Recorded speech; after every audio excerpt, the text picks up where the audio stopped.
사랑하는 성도님들 반갑습니다. 오늘도 살아있는 하나님의 말씀을 통해 우리를 향한 하나님의 마음과 생각을 알고 그 뜻대로 오늘 하루를 살아내는 성도님들 되시기를 축복합니다. 오늘 함께 묵상할 하나님의 말씀은 예레미야 12장입니다. 예레미야 12장은 선지자의 질문으로 시작합니다. 1절 말씀입니다. 여호와여, 내가 주와 변론할 때에는 주께서 의로우시니이다. 그러나 내가 주께 질문하옵나니 악한 자의 길이 형통하며 반역한 자가 다 평안함은 무슨 까닭이니까. 신실한 선지자가 왜 주님과 변론을 하겠다고 하는 걸까요? 그 배경은 예레미야 11장인데요. 예레미야 선지자의 고향인 아나돗 사람들이 그를 죽이려고 음모를 꾸밉니다.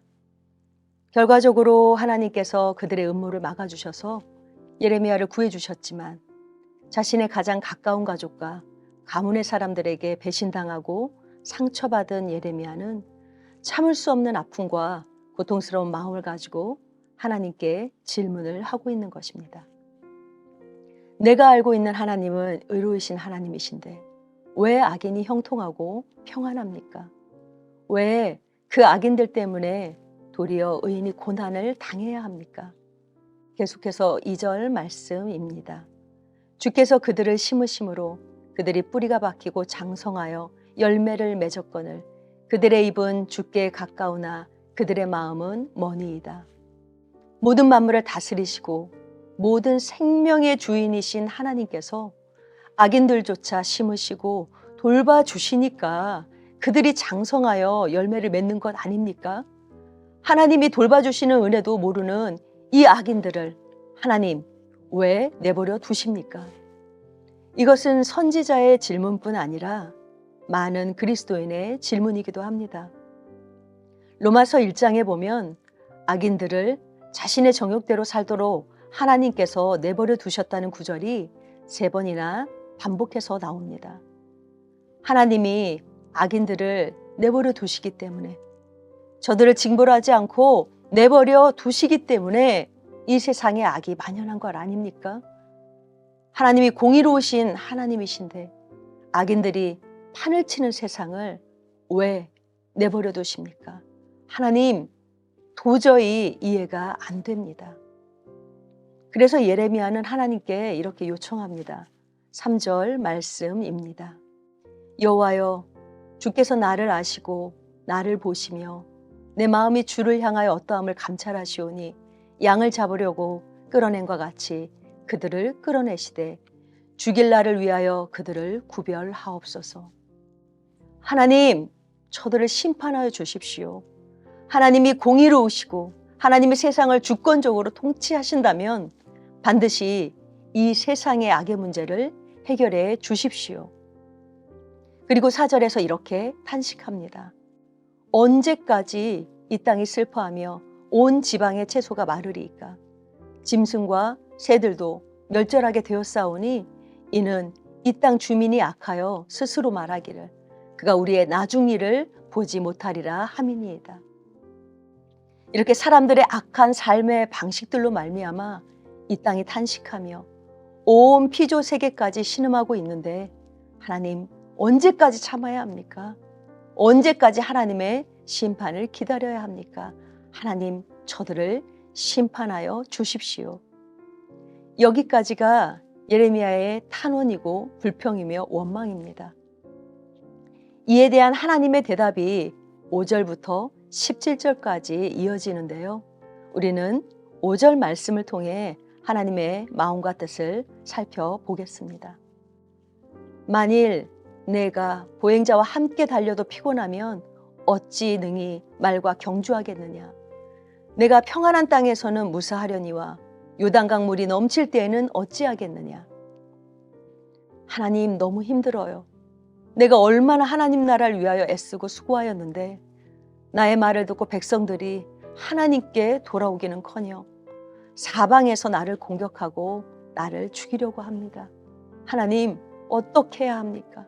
하나님 이제 더 이상 못하겠어요 라고 울부짖는 예레미야의 탄식과 원망 앞에 하나님은 뭐라고 대답을 하십니까?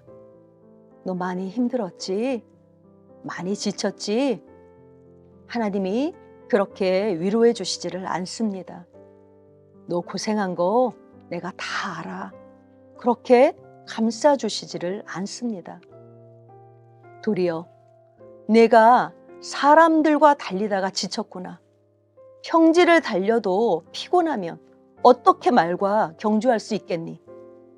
평평한 땅에서도 넘어져서 힘들다고 하면 요단강물이 넘치는 것 같은 위태로운 상황이 올 때 어떻게 견뎌내겠니? 라고 말씀하십니다.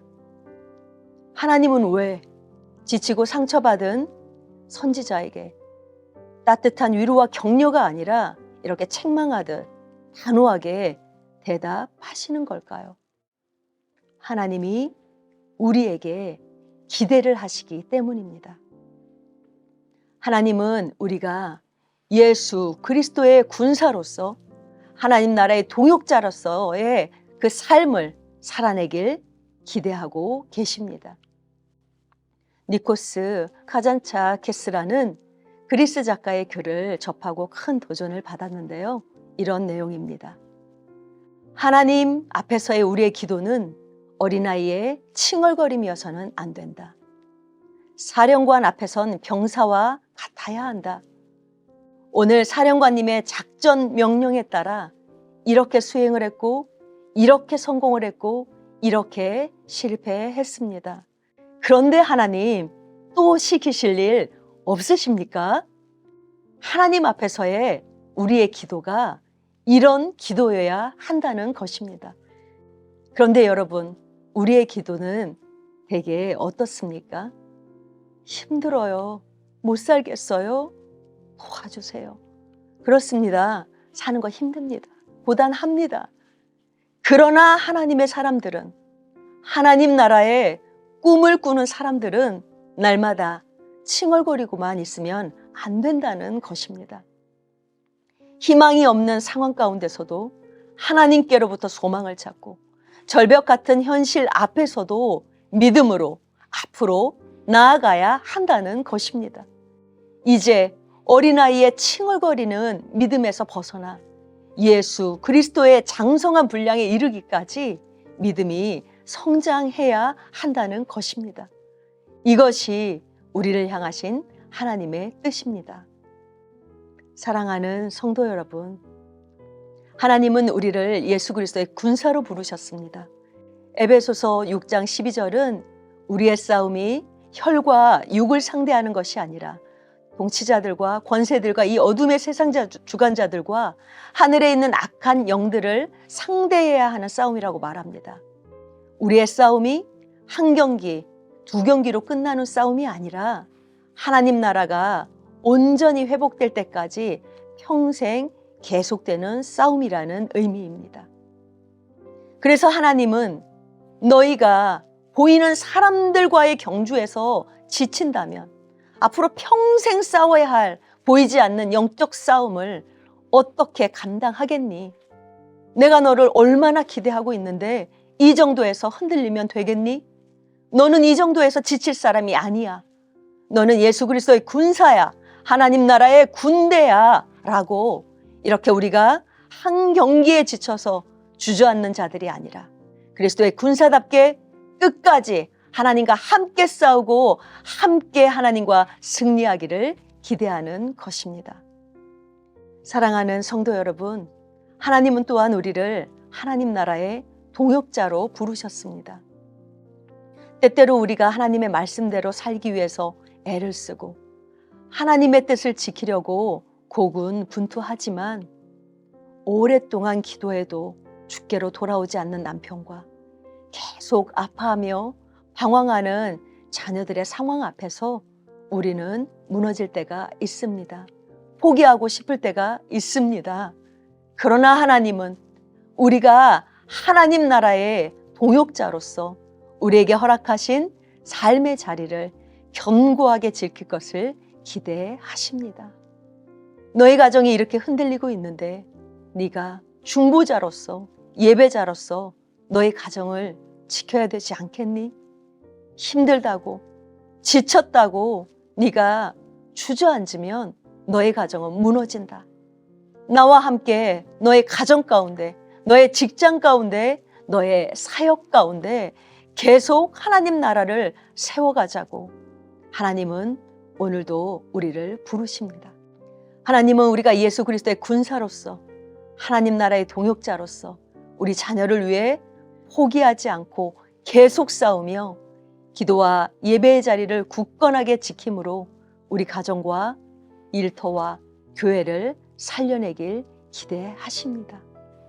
사랑하는 성도 여러분, 오늘도 우리를 부르신 삶의 자리에서 하나님 나라 세워가기 위하여 사령관이신 예수 그리스도 우리 주님 앞에 모시고 예수 그리스도의 군사로서 하나님 나라의 동역자로서 우리 주님과 함께 싸우고 함께 승리하는 복된 하루 살아내시길 예수님의 이름으로 축복합니다. 함께 기도하시겠습니다. 하나님, 삶의 짐이 너무 무겁고 고단하다고 늘 하나님께 탄식하며 어린아이처럼 칭얼거리는 우리들의 연약한 믿음을 긍휼히 여겨 주시옵소서. 하나님 나라의 군사로, 동역자로 우리를 부르신 하나님의 기대와 부르심 앞에 충성스럽게 나아가기를 소망합니다. 이제 하나님의 마음과 뜻을 아는 장성한 그리스도인이 되기를 소원합니다. 그리하여 무너져 있는 우리 가정을 다시 세우고 방황하고 있는 우리 자녀들이 다시 주께 돌아오기까지 우리의 삶의 자리를 기도로 예배로 지켜내며 주님과 함께 싸우고 주님과 함께 승리하는 우리의 삶 되게 하여 주시옵소서. 예수님의 이름으로 기도합니다. 아멘.